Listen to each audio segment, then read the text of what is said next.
This is day 2. Today we're going to focus on collaboration. And I couldn't think of anyone more important and more savvy about education as Lieutenant Governor Diane Denish. I'd like to introduce her right now, and I would like to thank you for being here today. I'm looking forward to listening to some of her recommendations and how New Mexico is doing today in education. Please welcome Lieutenant Governor Diane Denish.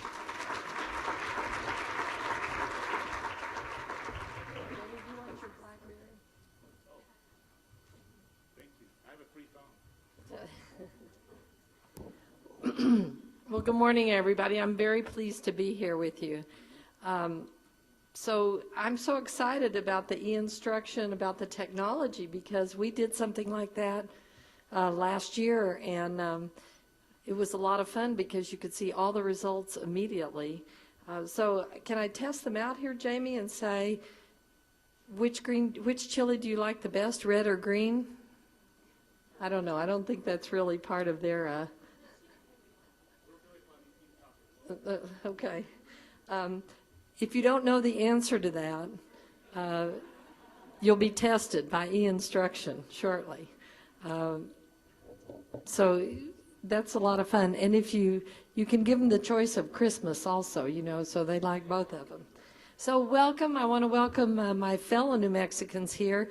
And how many visitors do we have out there? Do we have a lot of visitors from around the country? Thank you for joining us here in the land of enchantment. And I want to extend a special welcome to you here in New Mexico, and especially to the national industry partners who have joined in the sponsorship of Innovate Educate. I really appreciate your support and your attendance at this conference.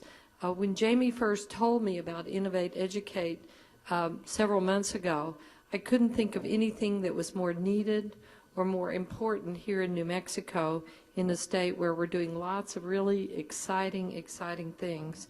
And I want to acknowledge the newly formed board of Innovate Educate, but I want to say a special thank you to New Mexico State University for their partnership here in this in the conference, and all the other education leaders. I know there are a number of them that are here, but I just want to thank them for their commitment and their service and their forward thinking ideas about how we're going to do the things that we need to do here in New Mexico.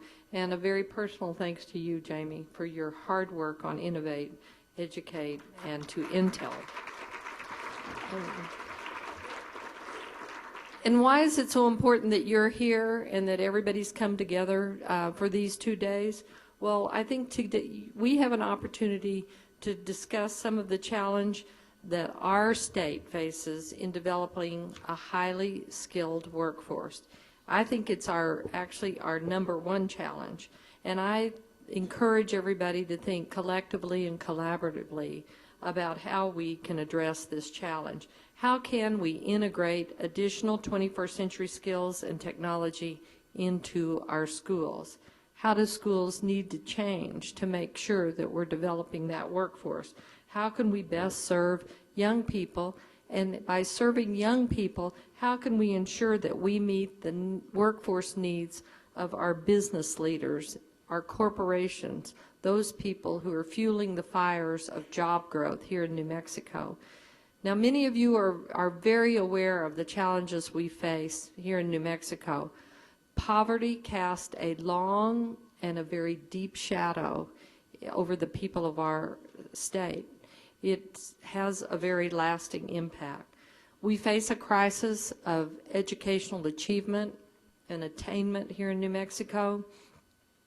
The America's Promise Alliance reports that nationwide, nearly 1 in 3 U.S. high school students fails to graduate with a diploma. In total, approximately 1.2 million students drop out each year, about 7,000 every school day, or 1 every 26 seconds. That's the national average.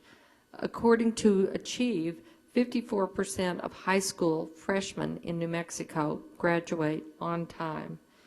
Nationally, that number is 69% of high school freshmen who graduate on time.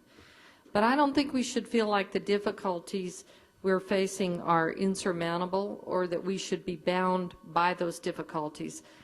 Rather, I choose to believe that the difficulties and the challenges provide us with a great opportunity here in New Mexico. In order to be successful in our march toward New Mexico's strong economic future, all around us there are emerging industries, high-paying jobs, high-tech jobs, but in order to march towards that, we have to reevaluate, reform, and to be innovative when it comes to education, and we have to really work together to do that, and we can't wait to do it. It's important to do it now. We've got to get on the fast track because we are a leader in creating jobs in new industries like renewable energy, how we preserve natural resources, job creation in new high-tech industry, educational opportunities, film industry opportunities, high-tech health occupation opportunities.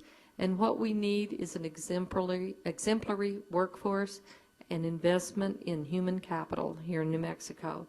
So the time has become for New Mexico to begin thinking in new terms when it comes to our futures. Issues such as education, workforce development, and the economy can no longer be viewed as standalone in their focus, but rather as important elements that must be viewed collectively toward the creation of what I call the educonomy, the intersection of a vibrant education system with a vibrant workforce and a vibrant opportunity for New Mexico's young people.